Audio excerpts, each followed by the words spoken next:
NDA गठबंधन में नीतीश नायडू शिंदे, यह तीन अहम कड़ी है मोदी सरकार के को सत्ता में बरकरार रखने के लिए।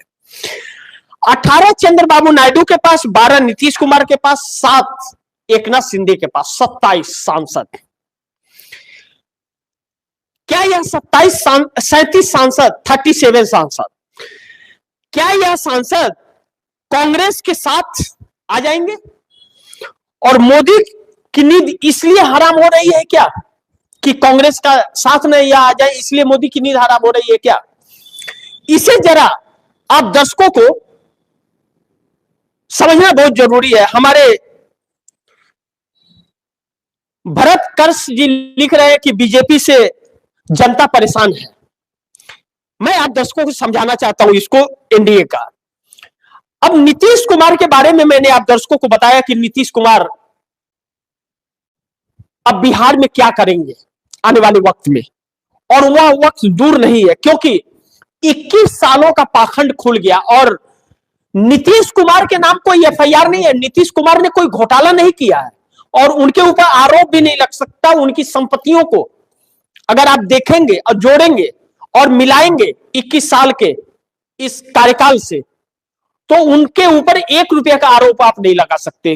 कम से कम नीतीश कुमार जैसा एक नेता तो देश में बचा हुआ है बिहार में, इससे इंकार नहीं कर सकते आप, यह बात हकीकत है। लेकिन भारतीय जनता पार्टी का कोई नेता नहीं बचा है या विधायक बिहार के अंदर जो भ्रष्टाचार नहीं है। एक बार जांच करा ले इंसान, सब कुछ समझ आ जाएगा। तेजस्वी यादव के खुलासे ने कि 21 साल में यह कार्यकाल भारतीय जनता पार्टी की एनडीए की सरकार चली और आज कर्मचारियों को सैलरी देने के लिए पैसा नहीं है। कहा यह जा रहा है, मैं इस बात की पुष्टि तो नहीं कर सकता क्योंकि इसके सबूत हमारे पास नहीं है, लेकिन चर्चा इस बात की चल रही है कि नीतीश कुमार के सह पर तेजस्वी यादव ने यह बयान दिया है।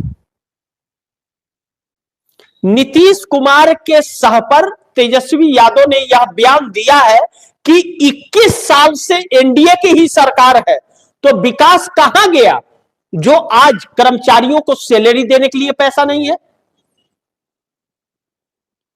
अगर इन बातों में सच्चाई है, जिसकी पुष्टि मैं नहीं कर रहा हूं, लेकिन यह सवाल तो जरूर खड़े कर रहा हूं कि आज कर्मचारियों के पास पैसे देने के लिए नहीं है।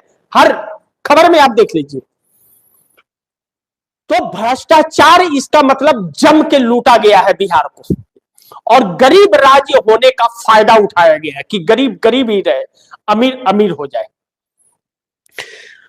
और अब ऐसे में अगर नीतीश के सह पर तेजस्वी ने दिया है और राबड़ी देवी का मकान खाली कराने वाले आदेश को पलट दिया है, यानी कि भाजपा से पलटी आदेश से उन्होंने पलटी मार दिया है एनडीए से के फैसले से, तो इसका मतलब नीतीश कुमार मोदी का साथ 12 सांसदों के साथ छोड़ने जा रहे हैं और 85 विधायकों के साथ।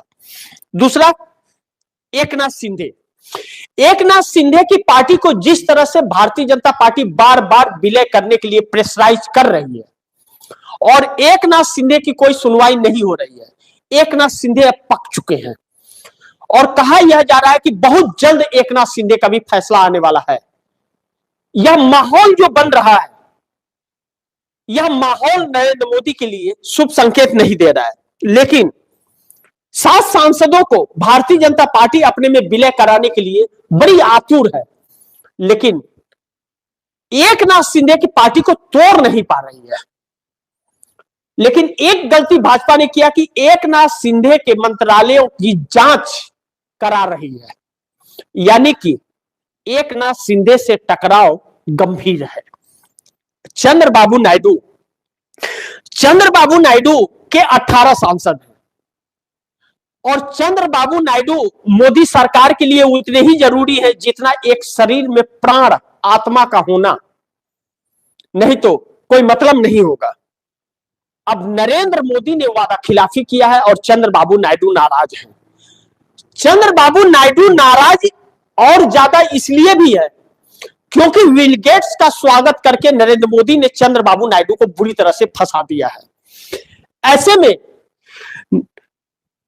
चंद्रबाबू नायडू, नीतीश और एकनाथ शिंदे की हरकतों को देख करके नरेंद्र मोदी के रातों की नींद हराम हो गई है और नरेंद्र मोदी यह समझ गए हैं कि अटल बिहारी वाजपेयी का कार्यकाल इनको याद आ रहा है कि बजट के दूसरे सेशन में, ऐसे ही जैसे 9 मार्च से शुरू होने वाला है बजट का दूसरा सेशन, ऐसे ही सेशन में अटल बिहारी वाजपेयी की सरकार गिर गई थी, मायावती ने एक वोट नहीं दिया। तो नरेंद्र मोदी के खिलाफ भी अगर अविश्वास प्रस्ताव आ गया, मैं स्पीकर ओम बिरला के अविश्वास प्रस्ताव की चर्चा नहीं करता हूं, उनको मान लीजिए कि बच जाएंगे 9 मार्च को जो होगा, लेकिन मोदी के खिलाफ अगर आ गया और एप्स्टीन में जिस तरह से चर्चाएं चल रही हैं, तब तो नरेंद्र मोदी का पत्ता साफ हो जाएगा और यह लोग दूरी बना लेंगे, क्योंकि दूरी बनाते हुए नजर आ रहे हैं।